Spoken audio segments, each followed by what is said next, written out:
What if I told you that the person most capable of hurting someone you love isn't a monster?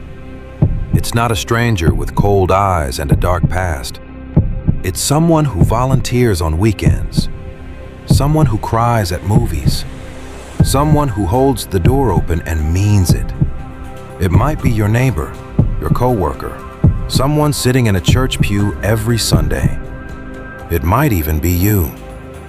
This isn't a horror story. It's something far more disturbing than that. This is the science of how ordinary people, good people, become capable of evil. We like to believe that evil has a face, that it announces itself, that we'd recognize it if it walked into the room. But history and science tell a very different story. 1961, New Haven, Connecticut. A Yale psychologist named Stanley Milgram places an ad in the local newspaper. He's looking for volunteers to participate in a study on memory and learning. The pay? $4.50. Not much, but enough. People show up. Regular people.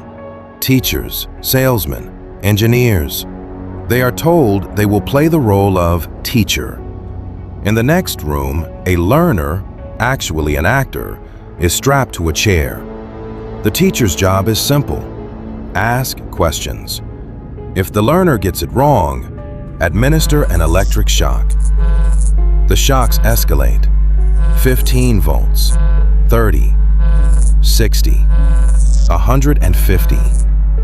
At one point, the learner begins screaming, begging to be let out, complaining of a heart condition. The teacher hesitates, and then the experimenter, a calm man in a gray lab coat, says 4 words. Please continue the experiment. 2/3 of the participants, 65%, administered what they believed were lethal shocks of 450 volts.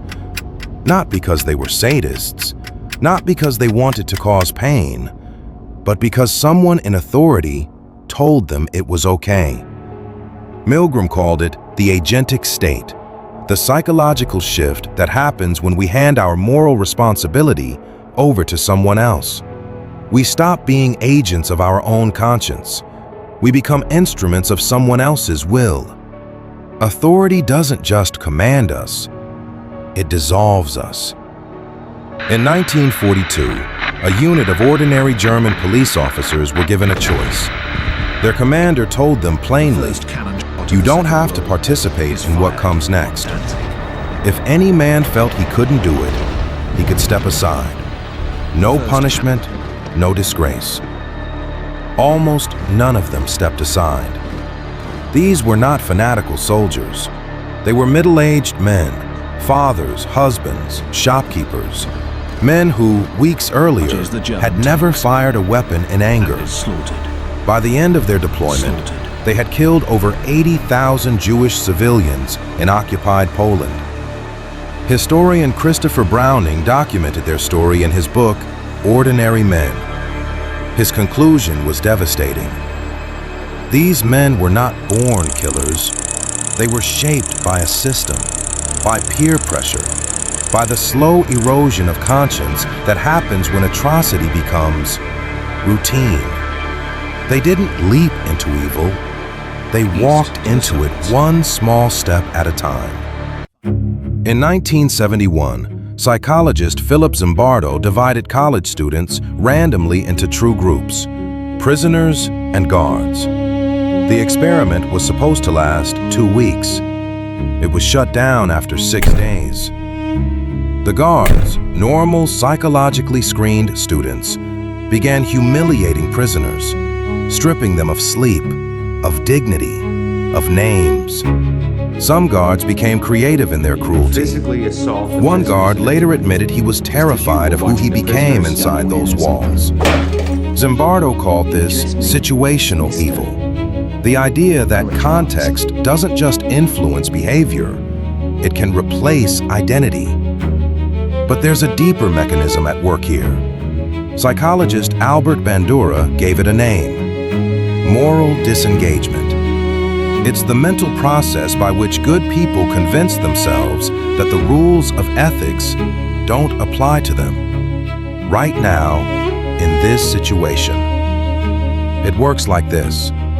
We dehumanize the target. We call them a problem, a threat, a number. We diffuse responsibility. Everyone else is doing it. We minimize the harm. It's not that bad. We reframe the action. It's for the greater good. And step by step, the unthinkable becomes Should we step in? No. Should we step thinkable. in? No. In 2011, a whistleblower study out of the UK found that nurses in understaffed hospital wards routinely witnessed what they knew to be patient neglect. Missed medications, untreated bed sores, patients left to suffer. Most said nothing, not because they didn't care. Many went home and cried. Many had nightmares. They stayed silent because they didn't want to be the one who made waves. Because they told themselves someone else would speak up. Because the system had taught them that staying quiet was survival. Moral disengagement doesn't always look like cruelty. Sometimes it looks like silence. Here is what the science is telling us, and it is deeply uncomfortable. Evil is not a trait, it is a process. It doesn't require hatred, it doesn't require malice. It only requires the right conditions, the right authority, the right group, the right story we tell ourselves about why this particular moment is an exception.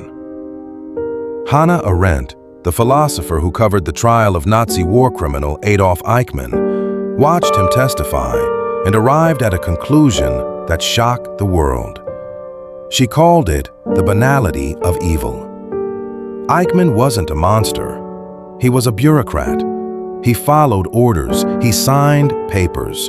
He never once saw himself as a bad person. And that, more than anything, is what should terrify us. So what does this mean for you? For me, it means that goodness is not a destination. It is not something you arrive at and then keep forever safe behind glass. It is a daily practice, a constant choice, an active resistance against the systems, the groups, and the quiet voices in our own heads that slowly, gently make the wrong thing feel okay. The most dangerous question isn't, am I a good person? The most dangerous question is, under what conditions could I stop being one? Because Milgram's participants thought they were good people too. Think about the last time you stayed silent when you should have spoken up. What story did you tell yourself? Drop it in the comments, anonymously if you need to.